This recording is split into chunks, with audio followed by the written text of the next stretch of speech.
So today I will discuss the benefits, functions, and attributes of embedded system. What is the benefit of embedded system? What is the functions of embedded system? And what is the attributes of embedded system? So attributes means you can tell that it is a characteristics. What type of characteristics are available with the embedded systems? This is the benefits. What type of benefits is there? So the first benefit is greater performance and efficiency. If you are designing any embedded system, it means that it perform well and it efficiency having a maximum efficiency. It will operate at a maximum efficiency. So the software makes it possible to provide sophisticated load. Now, how it is possible is we are using both hardware and software to designing the embedded systems, and also it is called firmware. So this is very sophisticated with respect to the software. So with the help of software, you can manipulate so many tasks in a sort of time. Now the second thing is lower cost. So lower cost, you can say that how it will be lower cost, less expensive components can be. If you will buy a microcontroller, it will start from 50 rupees. So the cost, you have to take care of the cost of it. So manufacturing cost is also reduced, operating cost is also reduced, maintenance cost is also reduced. So if you are combining all and you are getting the lower cost of devices. And also more features maybe not possible or practical with the other purposes. So whenever you're designing the system, embedded systems, you are designing for a specific application. So when you are production of this type of systems, it will give a lower cost. And also it is better dependability. Better dependability, the first is adaptive system which can compensate for failures. Now, if you are talking adaptive system, so what is the adaptive system? So adaptive systems that changes its behavior in response to its environment. Whatever changing occurs, that change will affect the environment and which will be compensated by the for failures. If any failures occur, you have to try to fix it as soon as possible. And also better diagnostics to improve repair time. When you are talking about embedded systems, if any fault occurs, you can improve, you can know बहुत पहले आपको पता चल जाएगा और उससे क्या हो जाएगा कि you can get more time to repair this type of devices. We will talk about the functions of embedded systems. What type of functions are available? So there are four functions that is called closed loop control systems, sequencing, signal processing, and communication network. So when we are talking about the closed loop control systems, it means that it will monitor the process, adjust an output to maintain a desired set point.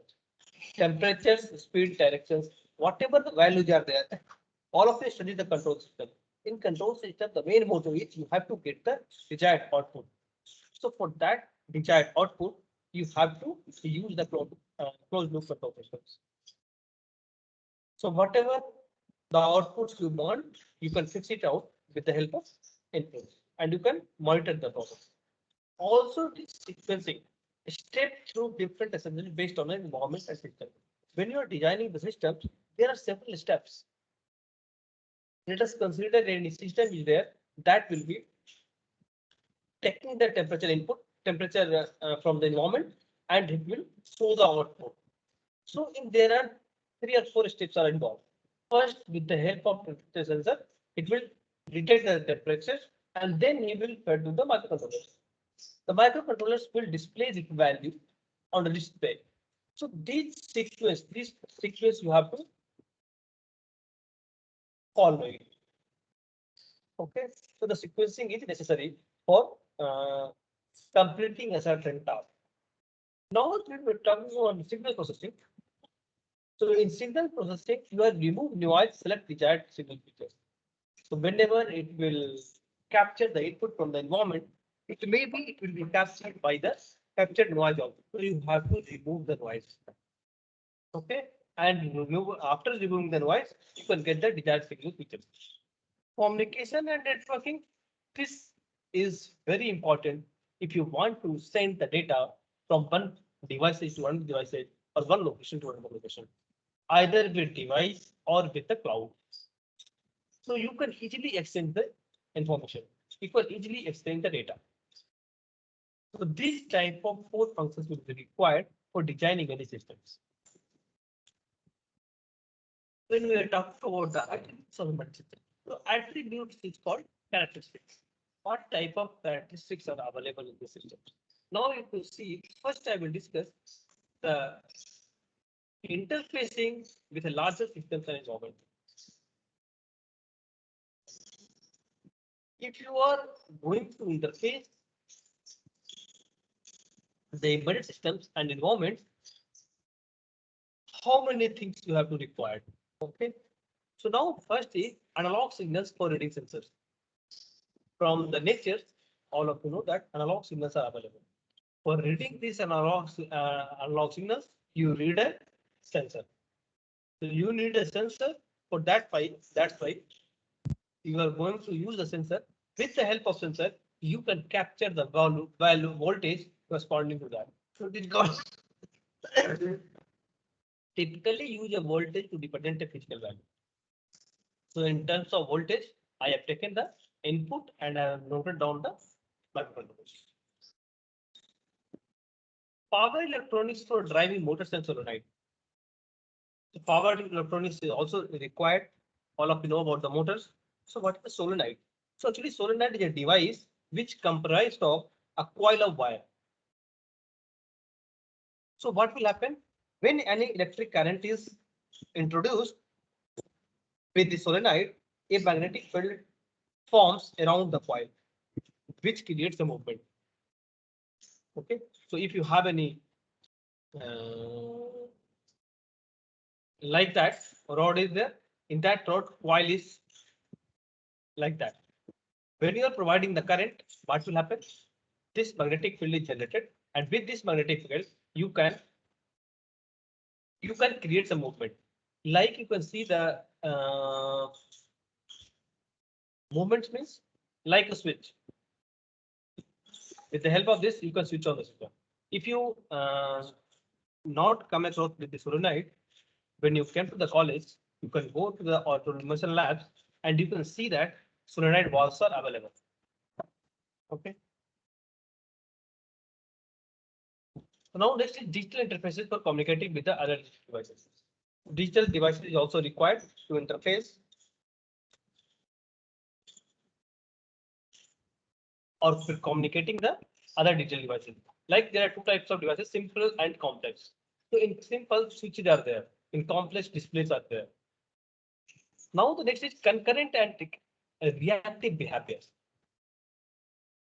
So in this section, you have to must respond to sequence and combinations of events. We are not going to change the combinations of events. Remember that.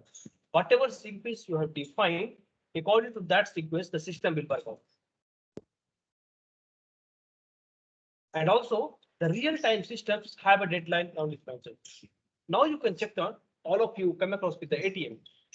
So in ATM, there are various steps are there. That is called sequence of tasks. This sequence of tasks is carried out by the users. But for the every task, each and every task, the deadline is there. Like if you have inserted the card into the ATM and you put it to the enter, after that you can leave 2 or 3 minutes. It will automatically come back to the starting position. So for each task, the deadline is finished. Within this deadline, you have to perform the operations. Otherwise, it's time off. And also, typically must perform multiple separate activities concurrently. So at a time, you can use multiple tasks. It's not like that. I have to perform one task and then the task is finished. Then you have to perform the other task. Not like that. You can perform the task simultaneously. You can see that. I will give you one example. With the help of examples, you can understand. See that.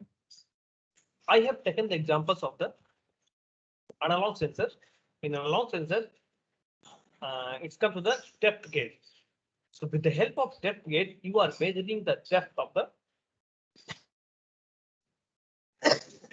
You are going to measure the depth of.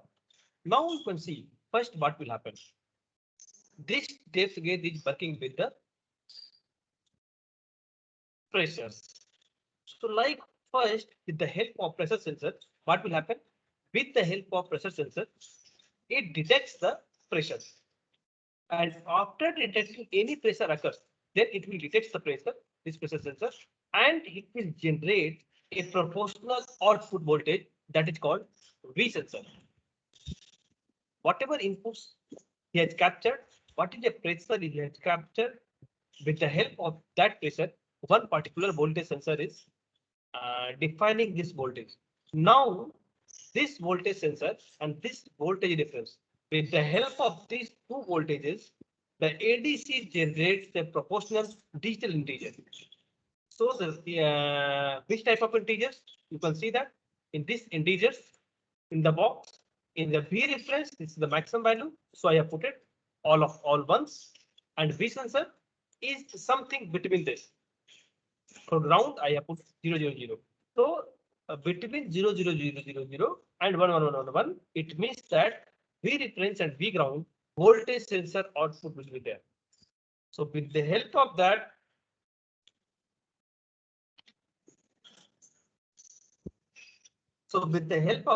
you can generate a code, and that is the digital code. Okay, and also this code can convert the integer to something more useful, like first a float representing the voltage, then another float representing pressure, finally another float representing depth. Now what will you do? For the corresponding voltage, you have noted on the voltage, you noted on the pressure, you noted on the depth. So these three parameters you can able to verify it. So you can see in the graphs, and this is the same the minimum value, this is the maximum value, and in the middle it is called typical value. Okay, so this is the one. We have drawn the output versus absolute pressure. So whatever the pressures is there, with the help of pressures, you can get this type of result. Now, if you are writing the code for that, you can see it is ADC code, ADC 0 greater than R0. So first, what will happen? Voltage sensor. So voltage sensor equal to ADC code into P reference divided by 102. So with the help of this, you can get the voltage value. How can you get the pressure value? The pressure underscore KPA equal to 250 into V sensor divided by V supply plus 0.04. With the help of this, you are getting the corresponding pressure value in kilopascal. Remember that. And also, if you are finding depth, with the help of depth, you can able to find depth underscore FT. Means depth you are written in feet. 33 into pressure kilopascal minus atmospheric pressure in kilopascal divided by 101.3. So with the help of this formula, you can able to find the depth, you can able to find the pressure, you can able to find the voltage sensor. So in this way, you are going to capture the analog signals and you will do the certain task. Now you can see whatever I discussed with these examples, so better you can understand how the components will work with the embedded systems. Now, if you are talking about the MCU hardware and software for technology, so in the embedded system, the best thing is hardware and software both developed simultaneously. It's not like that. Operating system is developed another time, system is developed another time, and you are going to install the operating system on the system and then you can use. It's not like that. Okay, so what will happen? The software and hardware, which is designed simultaneously.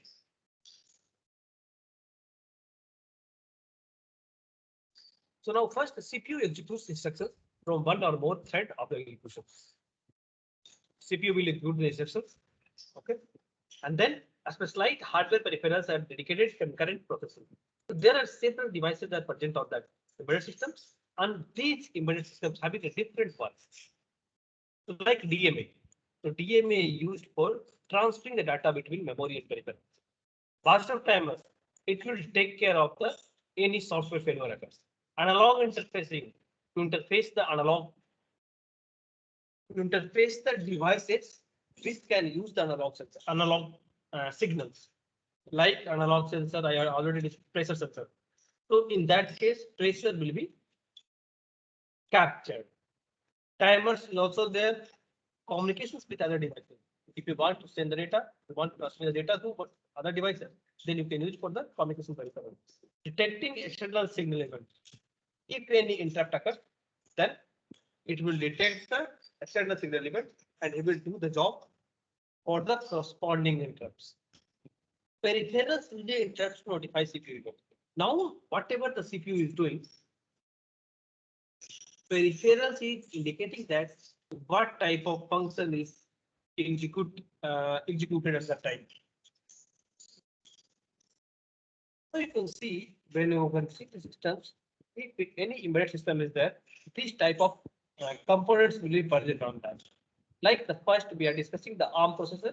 So this is the ARM Cortex M0 plus 4 value. So ARM Cortex processor is used, that is called M0 M0 plus processor. So this is the as an example. You need not to remember it. Just I am giving for some information. Like you can see, if processor is there, some debug interfaces are available. Interrupt controller is used and MTB bit. So debug interface to check the errors. Interrupt controller to handling the interrupt. Several types of interrupt. MTB is called micro trace buffer. So this micro trace buffer provides simple, low-cost execution trace solution to the ARM processor. So now when we are talking about the systems, in this system consists of internal bus timers, DMA, and BME. So internal bus timers, it will be used for the handling the any software failure occurs. DMA, direct memory access to transfer the data between devices, and BME. BME is called bit manipulation engine. So bit manipulation engine provides hardware support. If you are interfacing the hardware, you can use it. You can control it. Memory and memory interface. Within the memory, you have two types of memory: program flash and RAM. When we are talking about the clocks, there are several clocks are available. The phase clock loop, frequency lock loop, low high frequency oscillator, internal reference clock. So there are varieties of options are available. You have to select any one of clock and you can perform the task. Now security and integrity. So in security and integrity, internal bus timer is also present. When we are talking about the analog interface, 16-bit ADC will be there, analog comparator is available, 16-bit DAC will be there, and 12-bit DAC will be there. So this is analog or digital converter. Now we are talking about the timer. There are several timers are available. Timer 6CH plus 2 into 6. That is called 1 into 6CH means X is one channel, one is a 6 channel and 2 is a 2 channel devices. Now low power timers, periodic interval timer, trap timers, and RTC. That is called real time clock. So these type of timers options are available. So it's not like that you have to choose any one. You have to choose multiple also. It depends upon your application. It depends upon your choice. So the communication interface, I2C, low power UART, SPI, UART, USB, LSR. So these type of communication ports are available. Transfer the data between one device to another device. And a human machine interface. For human machine interface, how human can interact with this embedded system. So with the help of this, you can see GPIO with interrupts. So general purpose input output devices with interrupt. So with the help of interrupts, you can control the machine.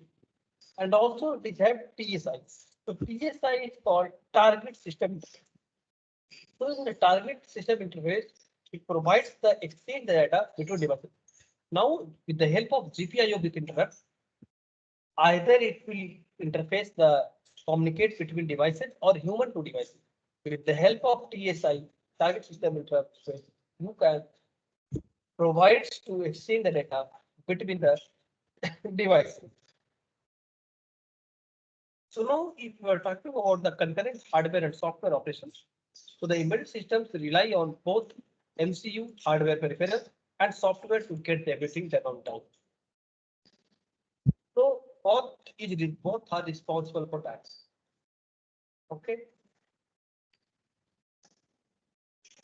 So if you will talk about the hardware, if you will talk about the software, दोनों को एक साथ काम करना चाहिए और दोनों को टाइम पे काम करना चाहिए, then it will work fine.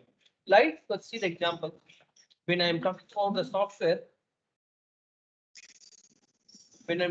software, the main software, and let us consider it will generate it will tell that this with the help of the software, you are going to start the timers. So now this is the timer peripherals, which is a hardware. And when the timer is started, then it will generate the interrupt. When the timer generates interrupt corresponding to the timer ISR, timer interrupt service routine. This is a software, this software will work out. And with the help of this software, you can start it. And this is the ADC, the hardware. And then if you are starting ADC, then ADC ISR will be generated and this program will be carried out. So exactly, I'm telling that when you are doing any operation, when you are doing something else, then software and hardware both will be processed and both will be sequenced in a well manner. Okay, so when you are executing the software, at that time, in the meantime, if hardware is necessary, hardware is executing, then you have to do that. So after generating the ADCR, with the help of ADC interrupt, ADC ISR will be generated. And then finally, what is the value you are getting that after execution of ADC? So these things will happen. So this diagram is showing that how the software and hardware will be related to each other. First, whatever the software is there, that software is executed. And in software, let us consider you are going to control the timers. So the timers, if you are controlling the timers, it means that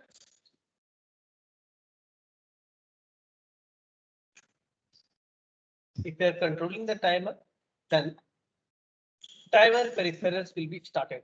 If the timer peripherals will be started, responding to the timer interrupt is generated. If any interrupt is generated, it means that that particular interrupt service routine will be executed. After that, let us consider with the help of this interrupt service routine, you are starting the ADC. So for that purpose, it will start the ADC and then ADC peripheral will, with the help of ADC interrupt, ADC ISR will be executed and ADC ISR executed. It means that the conversion is going on. If conversion is completed, it means that you can get the real value and in the persona. So in embedded system, you cannot tell that hardware is doing another job, software is doing another job. Both are doing it concurrently. Remember that. So also when you are taking the attributes of embedded system, there are two attributes also: fault handling and diagnostics. So in fault handling means you can handle the fault. How can you handle that fault? When the fault will occur at the time of doing the task with the embedded system. Now, in the case of fault handling, many systems must operate independently for long periods of time. The first of all, whenever you're designing the embedded system, this embedded system is having a longer life. embedded system हमेशा on रहता है. ठीक है, on का मतलब क्या हुआ? Like you can see the ATM. ATM में on 24 hours. No one is shutting down the ATM, correct? So that's right. So it's requiring system to handle likely faults without crash. If you are using any system for longer time, it may be chances are there to occur the faults. Any type of faults will occur. So to avoid the crashing, you have a mechanism. That mechanism is called fault handling. So often fault handling code is larger and more complex than the normal case code. So fault handling code, when you are reading that, it is a larger code. So larger codes, what is the reason behind that? The reason is